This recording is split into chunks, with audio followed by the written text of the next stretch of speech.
Well, good morning. It is Sue Green, and I'm here with Dr. Richard Kagan. Dr. Kagan, thank you for being here today. Thank you. Yeah.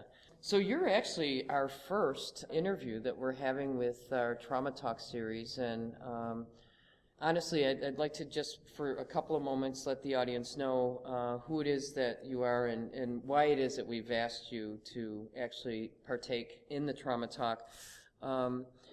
Dr. Kagan is the Director of Research and Consultation for the Sidney Albert Training and Research Institute at Parsons Child and Family Center, actually in Albany, New York. What we love about that is that you are, we would consider you our neighbor at this point, being from Buffalo. Certainly us partnering with you in the future is part of our best hope. Dr. Kagan, your work has focused on looking at resilience, specifically in children's and with children, adolescent, and families that have been impacted by their own experiences of abuse, neglect, family violence, loss, illness, and lots of times these children or adolescents or the families have been involved in placements, if you will, or group care in our system. With that being said, I have a few things that I'd really like to ask you based on your experience. And I'm correct, your experience is, we're talking at least 3 decades or so. Uh-huh. And you've written many an article, if not chapter, and done plenty of trainings internationally and countrywide in terms of your work. Yeah, at least 3 decades. Okay. So, given the challenges, right, that we see today, that workers, agencies, organizations have in the service delivery, both with thinking about our staff, meaning ourselves, who it is that are working with us, and certainly the kids and families. In your best hope, or in your mind, what would be the best way for us to be thinking about how to promote and ensure trust across the board? What comes to mind when I say, how could we help promote and ensure trust? That's a really challenging topic, and I'm both honored and also, it's a difficult challenge for me to respond to that because there's so much you could talk about. But I think about trust at all different levels, and I really like that you are thinking about it not just for the children we're serving, or their parents and families, but also for our organizations and our systems of care, our universities, and everyone together, because it's very difficult in our world now to focus on something like this and to think about it for everyone. And if we don't, though, it gets lost. So we know that when we talk about safety or trust, that it's not just for the child, but for everyone around them. Exactly. And for us to think about how we work together. So how do we promote trust? I guess one of the first things that comes to mind is just being realistic. Is just like in attachments, there's always going to be a disruption and breaks and mistakes that we make. But we can come back and we can heal that. So I think it was Winnicott that talked about the good enough parent, that we are good. And those of us, we have been parents, and certainly myself, we make lots of mistakes. And make mistakes as a parent, make mistakes as a psychologist, make mistakes as a director in a program. But we have the chance to rebuild that connection after we make the mistake. And it's that rebuilding that maybe is even the more important lesson. So you have the so like in attachment theory, in attachment research, you have the disruption in the relationships. You have your child, your baby, who cries and feels distressed and maybe doesn't get responded to right away, but then the parent does come. And over time, the child learns that the parent is always going to come. And there's always going to be that rectification, that remedy, that healing. And so that I think about trust in a more like a broader focus that it's not going to be, there's no absolutes in this world. There's always going to be times when you don't trust and we feel like you're disrespected, we feel like you've been hurt, whether it's as a child, whether it's as a parent, whether it's as a professional. And you feel like you're unheard and disrespected. but then hopefully there'd be a chance to remedy. The problem is when there is no, when you feel like it's hopeless and you cannot get that healing, and whoever it is that's hurt you, disrespected you, injured you, taken away something that was important to you, that there's no way to get that back. And then I think you have that gulf that starts, and that gap, and that people feel separated. And I think the more people are frightened and stressed, and that's really part and parcel of our world today, that the more people often tend to think that the answer is not rebuilding trust or healing, or like restorative justice, or making up for and reconnecting, or like an attachment of a parent to a child to reconnect with that child, but rather to set down rules, rigidity, expectations, accountability. You will do X, Y, and Z, or else.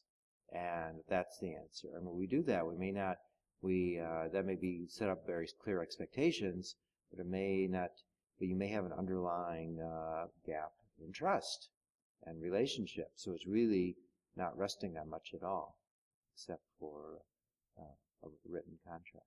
And you're not dealing with the underlying relationship issues. So I know meandering a bit, but I think part of what often is done when there's a problem is to think about how we can take a very hardline control, how we can control the situation. And what often happens, though, is the underlying problem, the gap, for instance, that occurred between an adult, an individual, and leaders of their organization, or a child and a parent, or one organization and the system of care that funds it, is never really addressed. And instead, because of the problems, that things get tighter and tighter and more rigid, and you lose more and more. And that's part of the more of a trauma reaction cycle. And the healing cycle is more promoting transparency and openness, and that we all need to be working together. So if we talk about collaboration, openness, and respect, and building common goals, then we're starting to bring the people back together and healing. And those are like nice concepts, you could say, but the hard part is really the doing of it. So I think you've raised an extremely difficult challenge by asking what can create trust. You know, the principles of trauma-informed care are, you know, you've hit on several of them already in what you've responded with, that being collaboration and really about the piece of empowering those around us. One of probably the base principles that we talk about in trauma-informed care is one called safety, both emotional and physical safety, which is certainly when you're talking about trust, it's implied. Can you say more about, when I say that to you, both emotional and physical safety for staff and for clients, what comes to mind? Well, I'm really glad you include both emotional and physical, and I'm also thinking relationship. So, because I'm thinking about the safety of people being able to count on other people, and safety in their relationships, and worrying about other people they care about. So like a child worrying about a parent or siblings, or a staff member worrying, concerned about other people that they naturally care about in their organization. So I'm really glad you're thinking about safety, because I'm thinking about safety for the whole body and the whole mind. So it's feelings and its ability to move, and its ability to act, and its ability to have your basic needs met. And that's not easy, because in our world, in our economic system, political system, we have jobs being cut. We have positions being cut. We have pensions being ended. We have furloughs we just had for 2 weeks. We have all kinds of craziness where people are left hungry, and leaders know that, but they're doing that, but they do it anyway. So safety, we look around the world, there's pretty much a lack of safety, which then leads to people thinking, well, I got to take care of myself. And if I take care of myself, then I'm going to put my own needs first. And then I don't think about that collaboration, openness, transparency, how we could work together better. Rather, it's going to be one, because I can't really trust anybody. And again, going back to trust, if I've been hurt, my safety issues have been, I found myself unsafe, or people I loved have been unsafe physically or emotionally, It's hard for me then to trust much in the future, which means I'm going to have my guard up, and part of my focus and attention and concentration and work is always going to be on protecting, rather than on working together to achieve a common goal, which of course is why we're doing whatever it is we're doing in whatever field of business or organization. So safety we always say that's a given, and but it's really tough because, and it is that emotional safety. It's that feeling, am I really safe here? Am I really able to say or do what I need to do for myself, and for my family, for people I care about? And the positive side of this, and I think where you're going with your podcast, is that you're looking for a way, how do we do it? And I think but if a group of people in an organization embraces safety and trust, you mentioned, as values, and really then builds that into their organizational principles, and then tries to enact them, and this is how we make decisions. This is how we cope with crises and stressors. And then when they make a mistake, which we will, everybody does, they have a way to go back. This is how we could do it better. And we go back and see how we could do it better and but hold on to our values that we believe in safety, we believe in trust. Okay. So, just two more things, I think. I've certainly learned that when we talk about trauma and many of the things I've listed that you've worked with, right, and with families who've been exposed to loss and violence and different types of abuse, that may also be true of those people that we're working with or ourselves. That we've learned that trauma and or the experience of those kinds of things are more normative than non-normative. Right. And so when you just spoke about the safety component, I think it's a brilliant observation, basically, in the sense of, we all get activated. All of us want to, anyway, be feeling secure. And if someone has, let's say, any level of their own trauma story or loss history, it's us being aware, right, a bit of ourselves and our colleagues that we might get activated ourselves. Does that make sense? Definitely. And being aware of it and respectful of it for ourselves as well as for the people we're trying to help. Yeah. So what works for you? To stay safe, to be working in a way that is solid enough, if you will, in the sense of a trustworthy, given choice, collaborative, empowering environment in your work. You've lasted 30 years plus doing this at this point. So what works? Well, there's a lot of things. I think in my family, but being able to step back and talk to somebody, so I can talk to my wife and talk to family members and get feedback and be able to count on that feedback being objective, including that no, you're wrong, no, you're going too far, and some of you who can say that no message and help me pull back a little bit if I get too reactive. A second one is always looking for people in my work environment who I can trust. People who will be honest. People who will tell it like it is. And not be so much caught up into whatever their goals are, aspirations, or the politics of an organization. People who can be honest and people who share the same values I do, like safety and trust, commitment, and who will be willing to pursue that. And then a third thing is a lot of self-care. So at my workshop that this fine group today has gone through, they see we did a lot of movement. But for me, it's like I like to do my exercise. I'm addicted to that, and it's a positive addiction, but it's an addiction, and it's clearly that need to release, whether it's some kind of swimming or motor exercise, or I like music, I like playing guitar. I like to find a way to pull away and to calm.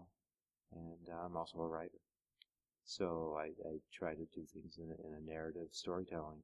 So I put that all together, and you can see where that comes through in Real Life Heroes, for instance, but also the kind of work I do, and what's helped me to manage child welfare for over 30 years. And early on in child welfare, I heard from leaders in the field, Child welfare is a toxic field. I heard at our local school social welfare that the word was out, do not go into child welfare. Low incomes, high stress, and that's certainly been true, and more true. Probably less income, and relatively speaking, and very harsh environment, and very environment that where people can easily be, I think, stressed into hurting each other in the name of trying to achieve goals, because you enact what's happened to you, and it's very hard. So it was very important to try to pull it together. So I know in my agency we've been doing sanctuary, and it's a struggle, as are the leaders of sanctuary who taught us from the beginning. It's an ongoing struggle to keep those values and to keep focused on like safety and emotion and being able to deal with loss and working together and rebuilding trust.